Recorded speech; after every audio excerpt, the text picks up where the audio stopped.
As discussed in our class last week, the term Umwelt was developed in biology to describe the meaningful environment of an organism by Jakob von Uxel of Estonia, the scientific grandfather of ecosemiotics. On the Bucknell campus, each of us has our own meaningful environment or bubble, our Umwelt. Likewise, so does each of the pilgrims in the Canterbury Tales.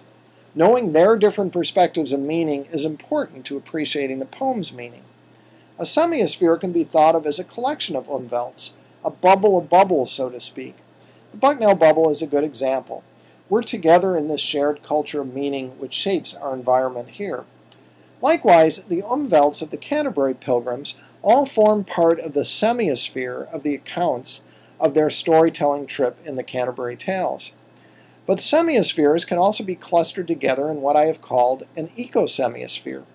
That's a cluster of semiospheres together associated with a particular physical region or ecosystem, like the Susquehanna Valley. The Bucknell bubble and bubbles of Amish communities, for example, share an ecosemiosphere. Likewise, the Canterbury Tales is contextualized within an ecosemiosphere of the countryside of Kent in southeastern England, traveling on an actual route between the commercial center of London and the church center of Canterbury, and various kinds of webs of traditions of social, economic, poetic, and spiritual meanings. The Estonian ecosemiotician Timo Marin has used the term nature text to describe all this and to apply it to literature.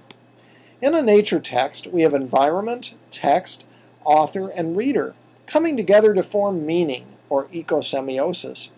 To be a meaningful sign in this way, words can't just be arbitrary in the way that de Saussure describes signs as binary and internal.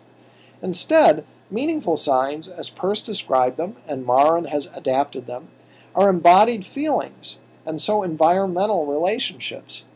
Thus we could think, for example, of Edmund Spenser's epithalamium as a text entwined both with physical rituals of marriage and nature imagery in its environment, and perspectives of the author's traditions given to the reader's different perspectives in his time and ours.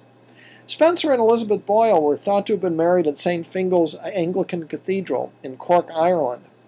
Although their marriage probably ended in tragedy in the Irish Wars, Spenser arguably produced the world's most famous wedding poem. It traveled around the world later with the English language. It offers an embodied pastoral tradition of marriage. Consider how the poetry may shape its own sense of nature and of sustainability. Maybe one definition of sustainability is the meaning shaped by the coming together of a nature text.